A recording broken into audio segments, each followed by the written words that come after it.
Əziz izləyicilər, mövzuya baxmamışdan əvvəl kanala abunə olmağı və videonu bəyənməyi unutmayın. Deməli, mövzumuz leksikologiyadır. Leksikologiya bəhsində isə sözün leksik mənası, qrammatik mənası, amonimlər, çox mənalı sözlər, həqiqi məcazi məna, antonim, sinonim və frazoloji birləşmələrdən bəhs olunur. Əvvəlcə deyək ki, söz dilin əsas vahididir. Dildəki sözlərin hamısı birlikdə dilin leksikasını təşkil edir. Leksikanı öyrənən elm isə leksikologiya adlanır. Leksikologiyada sözlərin mahiyyəti, onların məzmunca əmələ gəldiyi qruplar, sözlərin mənşəyi, işlənmə dairəsi öyrənilir. Sözün leksik mənası nədir? Sözün iki mənası var. Leksik mənası, qrammatik mənası. Sözün leksik mənası sözün məzmunudur. Yəni ki, əşyanı, əlaməti, keyfiyyəti, miqdarı, hərəkəti, istiqaməti və s. Yəni ki, bizim beynimizdə canlandırır. Onlar barədəki ilkin təsəvvürü verir, ilkin anlayışları verir. Sözün birbaşa ifadə elədiyi məna, yəni birbaşa ifadə elədiyi mənası onun leksik mənasıdır. Sözün leksik mənası izahlı lüğətdə öz əksini tapır.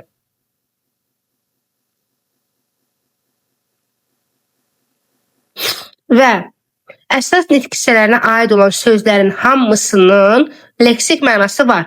Amma köməkçi nitq hissələrində isə leksik məna olmur. Yalnız və yalnız qrammatik məna olur. Deməli, leksik məna nədir? Sözün ilkin mənası. Sözün birbaşa ifadə elədiyi məna. Və sözlərin leksik mənası izahlı lüğətdə verilir. Əsas nitq hissələrinin leksik mənası olur, köməkçi nitq hissələrinin isə leksik mənası olmur, yalnız və yalnız qrammatik mənası olur. Leksik mənasını müəyyən etməyin bir sıra yolu var. Birinci növbədə sözün əlamət və xüsusiyyətini izah etməklə. Məsəl üçün deyək ki, ilğım sözü nə deməkdir? Susuz çöllərdə buxarın yerə yayılıb su kimi görünməsi hadisəsi. Zəmi, məsələn. Zəmi əkin yeridir.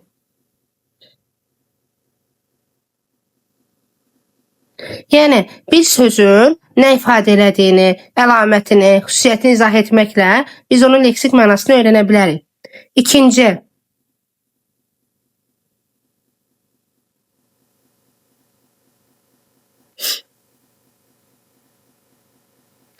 verilən sözə əks mənalı, yəni antonim söz seçməklə.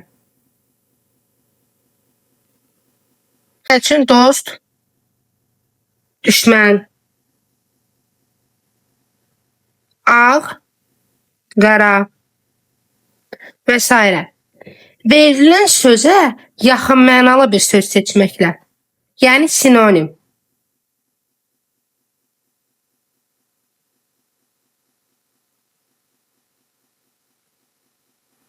Müxtəsər, qısa, yığcam, dünya, cahan, gözəl, qəşəng, hündür, uca, yəni ki, yaxın mənalı sinonim olan sözü seçməklə. Ən sonuncu isə, əgər söz düzəltmədirsə və yaxud da ki, mürəkkəbdirsə, onun hissələrinin mənasını açmaqla.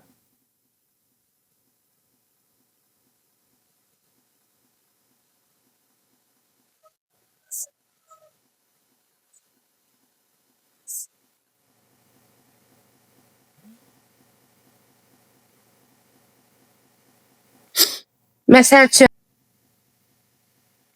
dənizçi. Dəniz ümumiyyətlə okeanın bir hissəsidir. Çi isə sənət peşə bildirən sözlər yaradır. Məsəl üçün, uca boy. Boy uca, boy buxunlu mənasını ifadə edir. Ucaboy mürəkkəb sözdür, dənizçi isə düzəltmə sözdür. Amma biz sadə sözləri hissələrinə parçalayaraq tapa bilmərik. Sadə sözləri biz 3 yolla düzəldə bilərik. Əlamətini izah etməklə, antonimini, sinonimini tapmaqla. Düzəltmə və mürəkkəb sözləri isə 4 yolla. Həm əlamətini izah etməklə, həm sinonimini tapmaqla, həm antonimini, həm də ki, hissələrinin mənasını açmaqla. Sözün bəs qrammatik mənası deyiləndə nə nəzərdə tutulur? Hansı nitq səsi olmağı,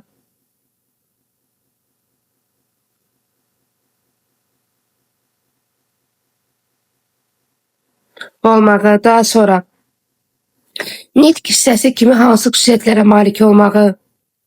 Məsəl üçün qırmızı sözü. Qırmızı sözü sifətdir. Necə sualına cavab verir. Məsəl üçün kitab sözü isimdir. Nə sualına cavab verir. Məsəl üçün mübtədadır, tamamlıqdır. Yəni nitq hissəsi olaraq nədir? Sualı nədir? Cümlə üzvü olaraq nədir? Yəni bunlar hamısı qrammatik məna növü kimi gedir. Sözün məzmunu, mənası, ilkin ifadə etdiyi mənası leksik mənadır. Amma sualı, hansı nitq hissəsi olmağı isə onun qrammatik mənasıdır. Sözün ilkin, əsas mənası onun həqiqi. İkinci adı isə dominant mənasıdır.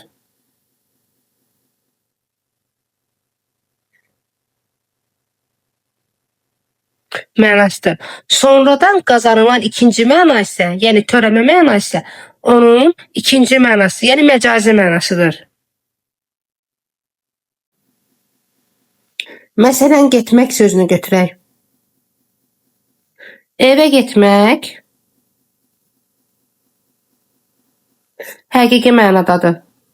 Amma bir də var deyirəm ki, yola getmək,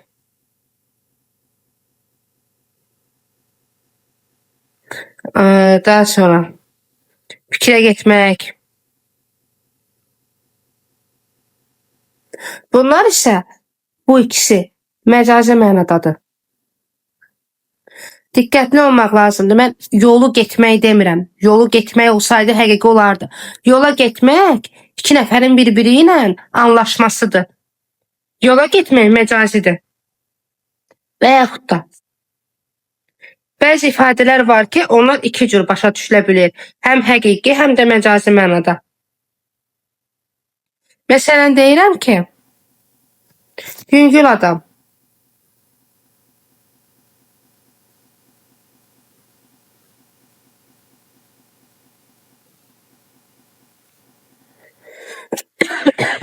Bir həqiqətən də çəki baxımından yüngül olan, çəkisi az mənasında. Bu mənada olarsa həqiqi mənadadır. Amma bir də var deyirəm ki, o çox yüngül adamdır, xasiyyət baxımından deyirəmsə, bu zaman məcazidir. Eyni belə deyim ki, xüsusiyyətə malik bir ifadə də var ki, yola düşmək. Yola düşmək, məsəl üçün, tutaq ki, deyirəm ki, Orxanın topu yola düşdü. Həqiqətən də yola bir şeyin düşməsi mənasında həqiqidir. Bir də deyirəm ki, Əli bu günləri yola düşdü. Yəni, çıxıb harasa gedir mənasında, yol getməyə mənasında, bu isə artıq məcazidir.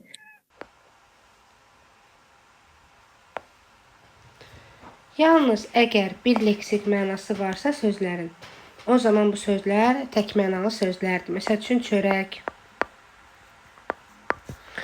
rəqəmlərimiz 5, gəmi, dənizçi,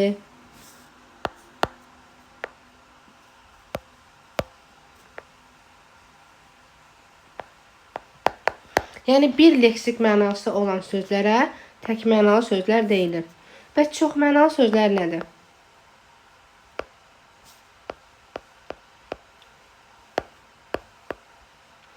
Əsas məna ilə bağlı olub, əlavə törəmə mənalar da işlənən sözlərə çox mənalı sözlər deyil. Amma baxmaq lazımdır ki, bunun əsas məna ilə əlaqəsi olsun. Amonimlərdə belə bir tələb yoxdur. Amonimlərin məna tayları fərqli-fərqli, bir-birinə tamamilə uzaq mənalar bildirir. Amma çox mənalı sözlərdə bir-birinə yaxınlıq olur.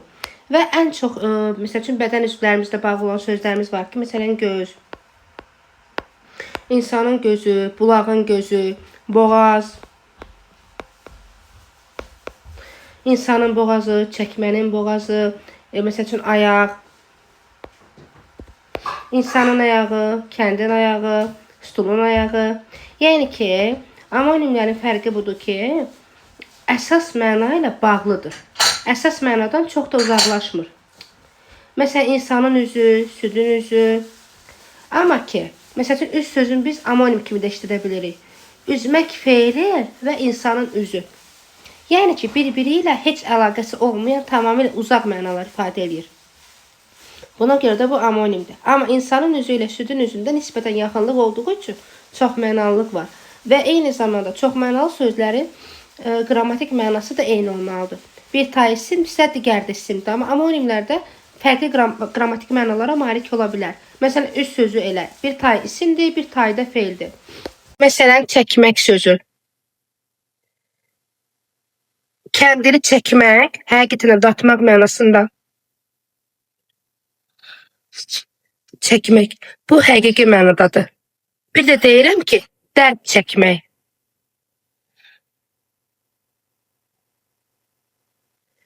Dərd çəkmək isə məcazi mənada və yaxud da daha sonra ətək sözü. Məsələn, dağın ətəyi məcazi mənada. Bir də var ki, ətək geyindiyimiz paltar. Bu həqiqi mənada. Getmək, fikrə getmək, məcazi məna, yolu getmək, həqiqi, düşmək. Kitabın əlindən düşməsi həqiqi mənada, ürəyə düşmək məcazi, yəni çox mənalı.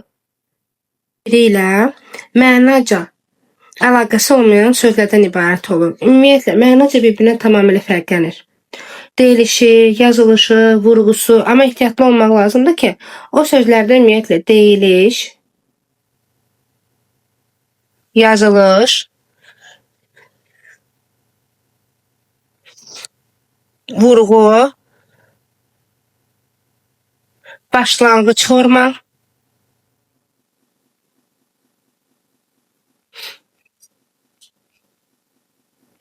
mütləq şəkildə eyni olmalıdır. Yəni ki, bunlardan biri fərqlidirsə, deməli həmin söz amonim hesab olunmur. Vurğusuna görə fərqlənsə, başlanğıc forması fərqli olsa, deməli həmin söz amonim hesab oluna bilməz.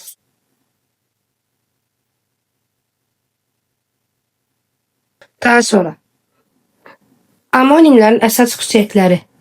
Mənaca bir-biri əlaqəsi olmayan sözlərdir.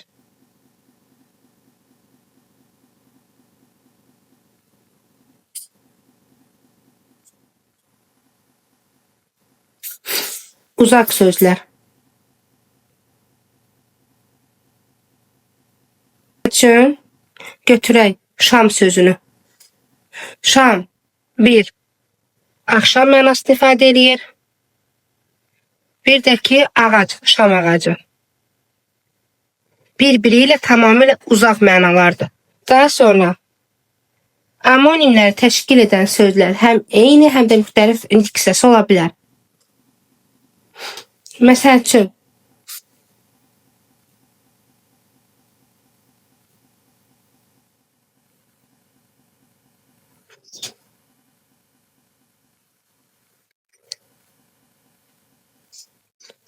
mürəkkəb,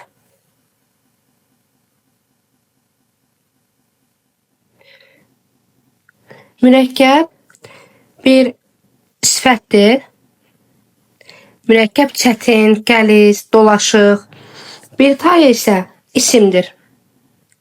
Yəni ki, qələmin daxilində olan mürəkkəb. Daha sonra alışmaq. Eynilik hissəsinə aid amonimdir. Alışmaq, yanmaq mənasında. Feil. Bir də ki, alışmaq, öyrəşmək. Kiməsə öyrəşmək, alışmaq. Bu mənada da feildir. Yəni amonimlər həm eyni hissəsi ola bilər, həm də mürəkkəb. Üzr istəyirəm, müxtəlif. Mürəkkəb sözü məsələn müxtəlif nitq hissəsinə aid amonimliyi var, alışmaq sözü isə eyni nitq hissəsinə aid amonimlik xüsusiyyətinə malikdir.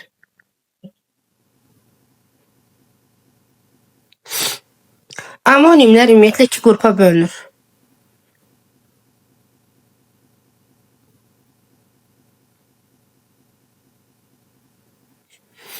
Bir, leksik.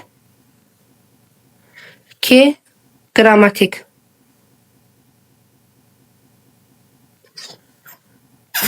Leksik amonimlər müxtəlif leksik mənaları ifadə edir və yalnız əsas nitq hissələrinə aid olur.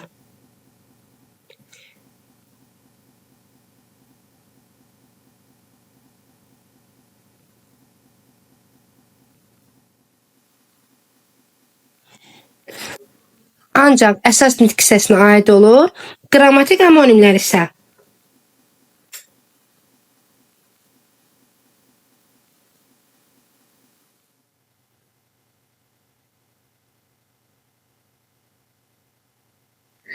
məna taylarından biri əsas, digəri isə köməkçi nitq hissəsi kimi işlənə bilən sözlərdir. Məsələn, kimi, həm qoşma, həm də əvəzlik ola bilir. Və yaxud da daş, həm əşyadır, həm də ki leksik şəkilçidir.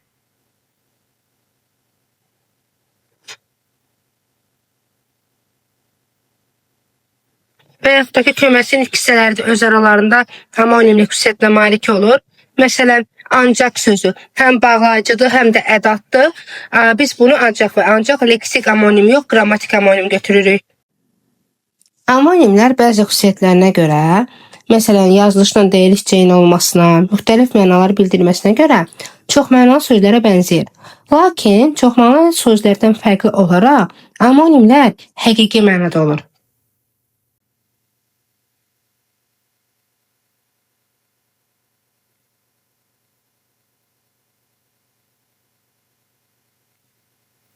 Həqiqi mənada olur. Amma ki, çoxmənalı sözlərdə isə həm də eyni zamanda bağlılıq olur. Belə deyim ki, çoxmənalı sözlərdən fərqli olaraq amonimlərdə həm həqiqi məna olur, həm də ki, bir-biri ilə əlaqələr, bağlılıqlar olmur. Məna taylar arasında bağlılıq olmur. Çoxmənalı sözlərdə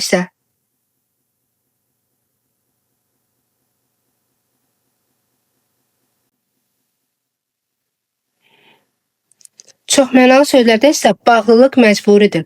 İlkin mənadan sözlər uzaqlaşmır. Məsələn, bel sözü.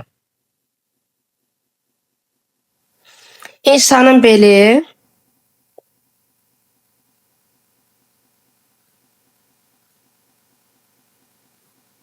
dağın beli. Biz bu zaman burada bir məcazləşmə var. Burada bel sözü ilkin məna ilə yaxınlığı qoruyub saxlayır. Amma deyirəm ki, bel, insanın beli,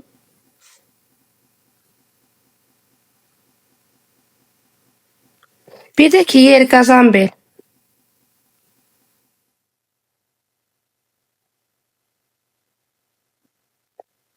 Bunlar tamamilə fərqli mənaları ifadə edir. Yəni biri insanın bədən üzvüdür, biri isə əşyadır. Tamamilə bir-birindən uzaq mənalar və bunlar amonimdir. Bir də dilimizdə bəzi sözlər var ki, onlar həm amonim, həm də çoxmənalı sözlər ola bilərlər. Məsəl üçün, burun.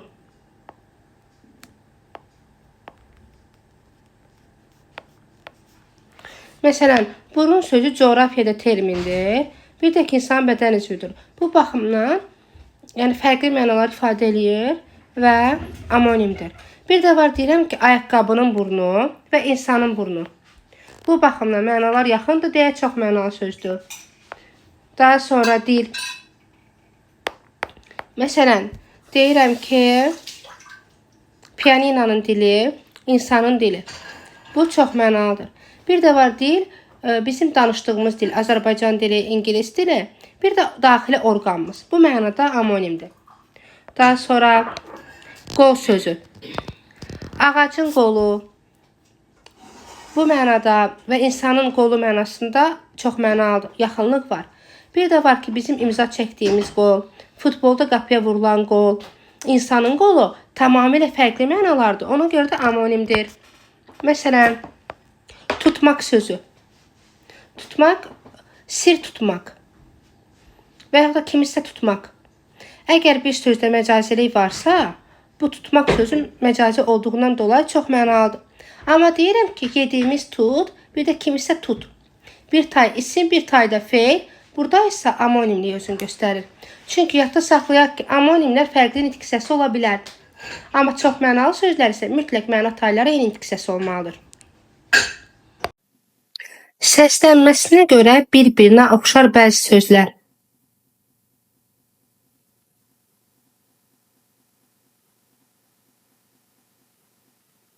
Tələffüz zamanı sadəcə olaraq səsləndiyi zaman bir-birinə oxşur. Yəni ki, bir hərfə görə fərqlənən sözlər.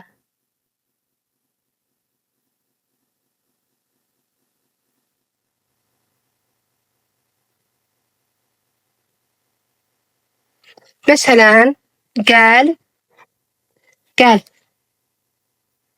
Qəlb ürəkdir, qəlb məsələn saxta deməkdir. Əmr var, əmir var. Xeyr var, xeyr yox deməkdir, iyisiz olan. Amma xeyr isə xeyir əməllər, nəcib əməllər mənasındadır. Daha sonra əsir, bir də əsir. Əsir il, əsir qərinə, tarixdə olan. Bir də əsir küləyin əsməyidir. Daha sonra nikah, nigah. Bunlar tamamilə bir-birindən fərqli mənalardır. Nikah ümumiyyətlə qılınan nikah, toy, nigah şəhid adlaması məsələn. Amma qıyılan olan isə nigah nişan deməkdir, gözünlə baxmaq deməkdir. Nigah göz deməkdir, göz təması, gözünlə bir yerə zillənib baxmaq. Bunu g hərfi ilə yadda saxlamaq olur. Daha sonra var mətin, mətin. Mətin iyisiz olan əsərdən bir parça, hekayədən bir parça, Azərbaycan dilində bizə verilən mətinlər. Amma i hərfi varsa bu dözümlü deməkdir. Mətin dözümlü deməkdir. Tələffüzü və yazılışı eyni. Yazılış forması eyni olub, vurğusuna görə fərqlənən sözlərimiz. Məsəl üçün dondurma, gəlin, alma, əkin və s. Məsəl üçün var dondurma sözü, bir yediyimiz nədir onun adı? Dondurma, bir də ki dondurma nəyisə dondurmaq, əti dondurma. Bu mənada. Əgər ki inkarda olarsa, bu zaman vurğu ikinci cəhə düşür. Əti dondurma. Amma ki yediyimiz, belə deyim ki, bir məhsul, bu zaman isə dondurma. Dondurma. Yox, dondurma. Vurğu sona düşür. İnkar şəkilçisi olduğu zaman bir belə deyim ki, heca özündən əvvələ keçir. Amma yox, yəni belə deyim, isim olduğu zaman isə vurğu sonda olur. Eyni zamanda gəlin sözü. Qohumluq bildirən söz mənasında vurğu sona düşəcək. Amma deyirəm ki, siz bizə gəlin. Bu zaman isə vurğu əvvələ düşəcək. Yəni bunlar yazılışı eyni, vurğusu fərqli, yəni deyilişi fərqli olan sözlərdir.Lərindən biri xüsusi isim olan sözlər. Məsəl üçün alim sözü. Alim bir adam adıdır. Bir də eyni zamanda ki, savadlı bir şəxsə deyilir. Mehriban sözü, məsələn çiçək sözü. Çiçək bir bitki adıdır, bir də ki qıza qoyulan addır. Yəni biz bunları amonim götürə bilmərik. Daha sonra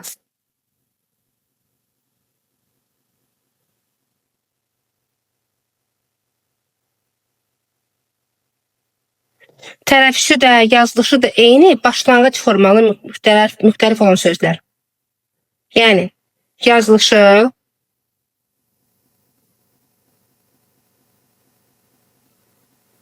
tələffüzü,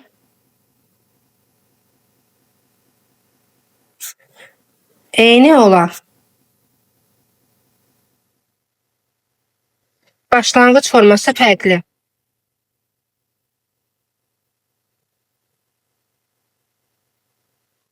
Müxtəlif olan sözlərə, fərqli olan sözlərə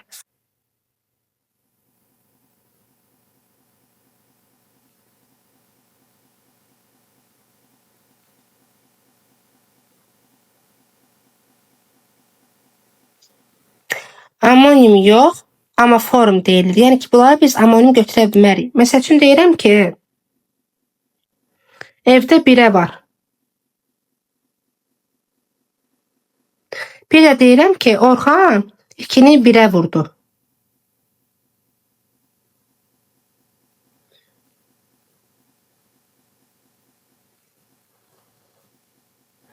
Vurdu. Evdə birə var sözündə, sözün kökü birədir, başlanğıc formada birədir. Amma oğlan 2-ni 1-ə vurdu, bir saydı, burada yönlük hal şəkilçisidir, başlanğıc forma 1-dir. Birində başlanğıc forma 1-ədir, birində isə başlanğıc forma 1-dir. Və başlanğıc forması da müxtəlif olan bir sözə biz amonim deyə bilmərik. Daha sonra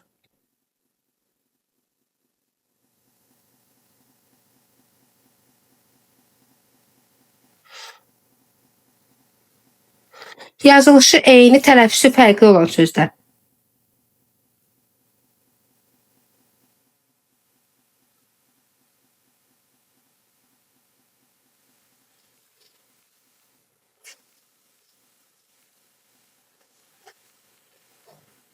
Yəni uzanmaya görə fərqlənən.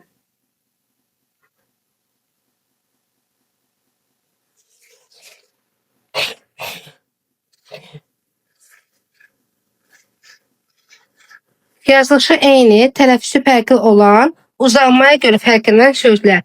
Məsələn, nərə, əyan, bəzən, dava. Bunlar uzanmaya görə fərqlənən sözlərdir. Məsələn, götürək bəzən sözünü.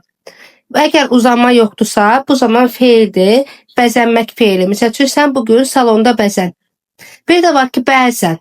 O bəzən bizə gəlirdi. Mütəmmədi hallarda və yaxud da ki, nadir hallarda bizə gəlirdi. Bu mənanı ifadə edir. Və bəzən sözündə uzanma olur.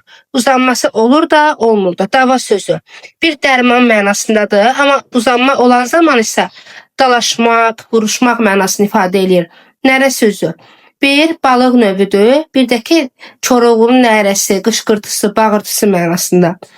Yəni, uzanmaya görə fərqlənən sözlərimiz də amonim hesab olunmur. İndi ümumi halda deyək, səslənməyə görə bir-birinə oxşuyub, bir hərfə görə fərqlənən sözlərimiz idi. Nigah, nikah, əsl, əsil, mətin, mətin, xeyir, xeyir. Daha sonra yazılışı eyni olub vurğusuna görə fərqlənən sözlər, alma, vurma, dondurma, gəlin, əkin, səpin. Biri xüsusi isim olan sözlər, məsələn, vüqar, mehriban, alim. Tələffüzü və yazılışı eyni olub, başlanğıc forması fərqli olan sözlərimiz. Bir də ki, yazılışı eyni, tələffüzdə fərqlənən, yəni uzanmaya görə fərqlənən sözlər ki, hansı ki, nərədir, əyandır, bəzəndir, davadır. Baxlayaq ki, amonimlər sözün kökünə uyğun olaraq müəyyən edilmir.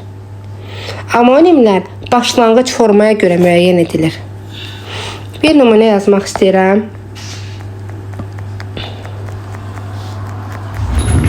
Məsələn, yara sözü.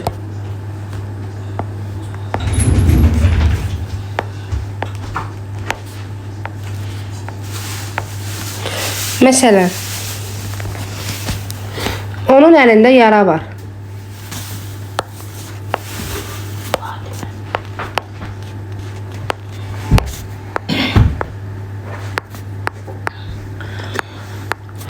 Sözünü yara de.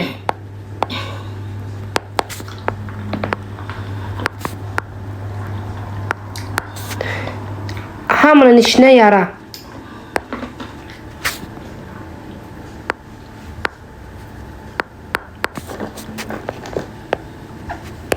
Bu sözləri nəzərdən keçirək. Əlində yara var. Yarmaq feilindən yaranıbdır. Bilirik ki, bir şey yarırıq deyib, orada yara yaranır. Buradakı A leksik şəkilçisidir. Feildən isim yaradır. Və bilirik ki, qrammatik, belə deyim də, başlanğıc forma sonuncu leksik şəkilçi daxil olmaqladır. Başlanğıc forma yara. Sözünü yara de. Yar, həmdəm, sevgili mənasında sözün kökü yardır. Amma buradakı A yönlü çal olduğu üçün qrammatik şəkilçidir. Və başlanğıc forma yar sözüdür. Çünki leksik şəkilçi yoxdursa, sözün kökü həm də başlanğıc forma olur. Hamının işinə yara, nə et yara. Sözün kökü yaramaq feili, kiməsə yaramaq feili və başlanğıc forma isə yaradır. Burada birinci sözlə sonuncu söz bir-birinə amonimdir. Yəni 1 və 3 bir-birinə amonimdir, amma ikinci söz amonim hesab olunmur, çünki başlanğıc forması yar sözüdür. Yara olsaydı bəli. Yəni kökə əsasən biz necə deyim, amonimliyi müəyyən etmirik. Başlanğıc formaya əsasən amonimliyi müəyyən edirik.